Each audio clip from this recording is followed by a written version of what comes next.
갈라디아서는 율법이 아니라 믿음으로 구원을 받는다라는 사실을 확실히 전하기 위해서 쓰여진 말씀이에요. 여러분, 갈라디아서를 보면서 바울의 이 심정을 우리가 좀 생각해 보면 좋을 것 같습니다. 오늘 1절 말씀에도 어리석도다 갈라디아 사람들아 라고 했어요. 바울이 엄청난 그 간절함을 갖고 있다라고 생각해 볼 수가 있죠. 지금 율법주의에 빠져가는 이 갈라디아 지역에 있는 성도들을 생각하면서 바울의 마음이 얼마나 애타는 마음인지 생각해 볼 수가 있습니다.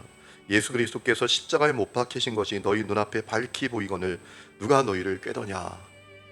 여러분, 이 말씀을 묵상하면서 그런 마음이 드는 겁니다. 사람이 얼마나 연약한 존재인지.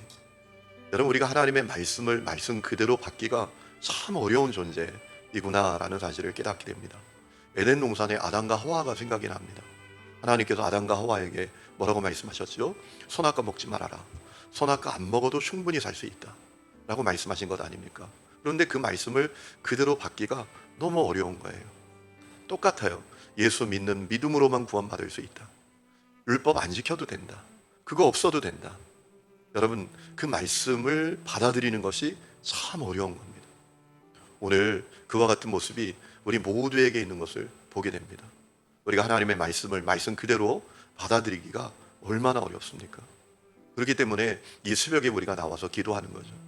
여러분, 이 새벽에 나와서 여러분이 기도하는 기도의 제목이 뭡니까? 가장 중요한 기도 제목이 있습니다. 뭐 달라고 하는 기도 제목보다 가장 중요한 기도 제목이 뭡니까? 하나님, 나는 할 수 없는 자입니다. 나는 연약한 자입니다.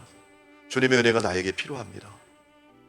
여러분이 가난한 마음을 주님께 고백하는 것이 우리의 가장 첫 번째 기도 제목이 되어야 할 줄로 믿습니다. 자, 그러면서 오늘 말씀을 보니까 바울이 믿음으로 구원 얻는 것이 확실한 것을 두 가지 이야기로 전하고 있는 것을 보게 됩니다. 첫 번째는 어떤 거죠? 성령을 받은 것이 믿음으로 받은 거냐, 율법으로 받은 거냐, 그거 생각해 보자라는 거예요. 여러분, 오늘 우리가 읽은 2절에 질문하지 않습니까? 내가 너희에게서 다만 이것을 알려 하노니 너희가 성령을 받은 것이 율법의 행위로냐 혹은 듣고 믿음으로냐. 말할 것도 없죠. 믿음으로 받는 것이죠. 우리가 예수 믿고 구원받으면 성령님이 우리 안에 오실 것이라고 예수님이 분명히 약속해 주셨지 않습니까? 요한복음 14장 6절에 보면 내가 아버지께 구하겠으니 그가 또 다른 보혜사를 너에게 주사 영원토록 너희와 함께 있게 하리니 그는 진리의 영이라 세상은 능히 그를 받지 못하나니 이는 그를 보지도 못하고 알지도 못함이라. 여러분, 그 다음에 중요한 말씀이 나오지 않습니까? 그러나 너희는 그를 아나니 그는 너희와 함께 거하시며 또 너희 속에 계시겠습니다. 여러분, 성령이 우리 안에 오실 것이라고, 구원받은 성도에게 오실 것이라고 분명히 말씀하셨습니다. 성령은 어떤 것입니까? 어떤 기운, 에너지, 영에 불과한 존재가 아니지 않습니까? 성령은 뭡니까? 삼위일체 하나님이십니다. 하나님께서 세상을 창조하실 때 그 수면위를 운행하셨던 삼위일체 하나님이십니다. 여러분, 그러니까 이 성령님이 우리 안에 오신다는 것이 얼마나 놀라운 사건입니까? 세상을 창조한 영이 우리 안에 오신다라는 겁니다. 그래서 성령이 우리 안에 오시면 놀라운 일이 일어나게 됩니다. 우리가 능력 가운데 살게 됩니다. 오늘 그 얘기 하죠.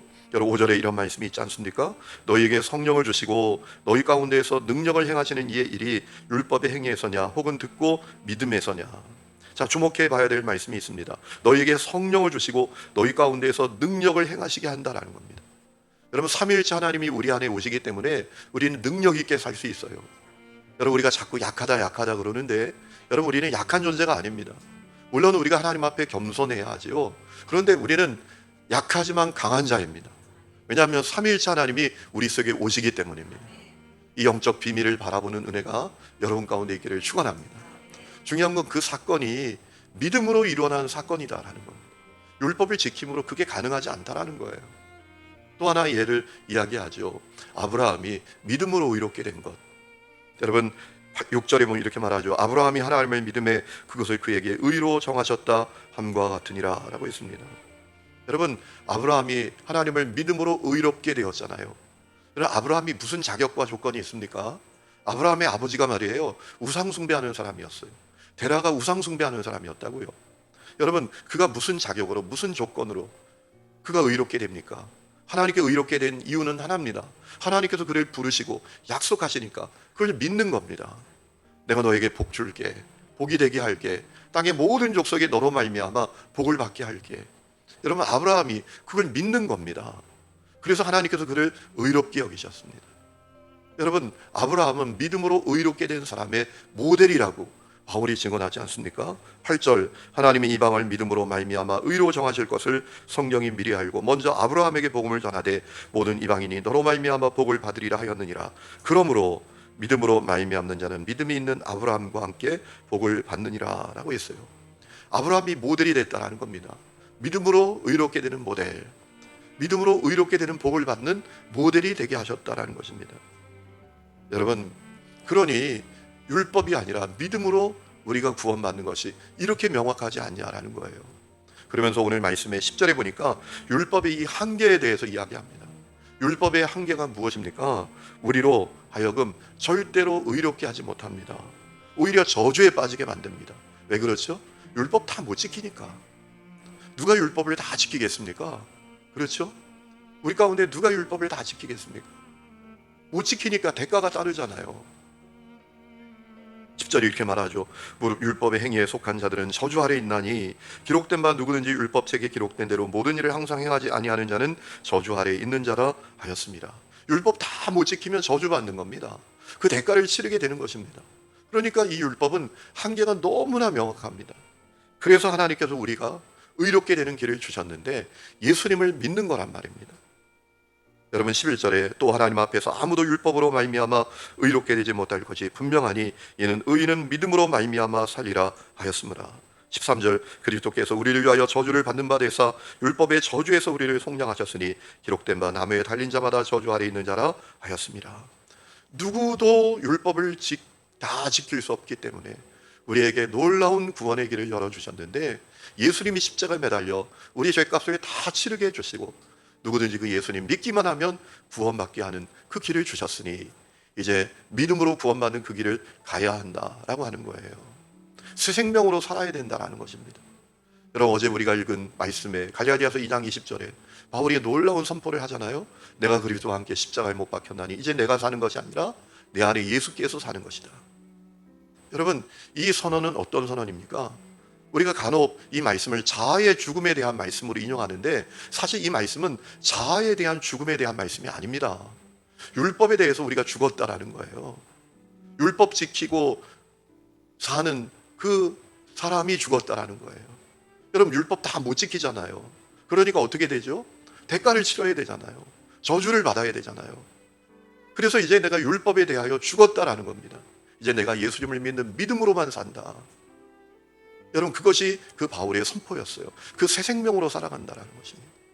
율법에 대해서 죽었다. 율법 못 지키고 죄 가운데 사는 그 나는 죽었다.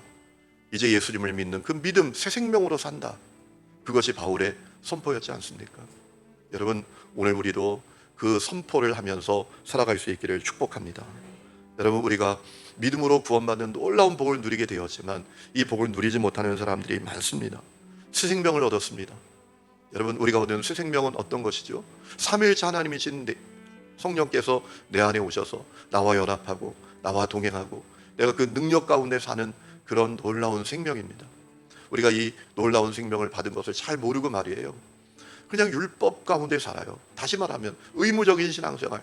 뭐 지키면 조금 잘하는 것 같고 아니면 내가 못하는 것 같고 뭘 좀 더 하면 내가 그래도 하나님의 사랑을 받는 것 같고 아니면 아닌 것 같고 이런 참 어떻게 보면 고통스러운 신앙생활을 한다라는 거예요.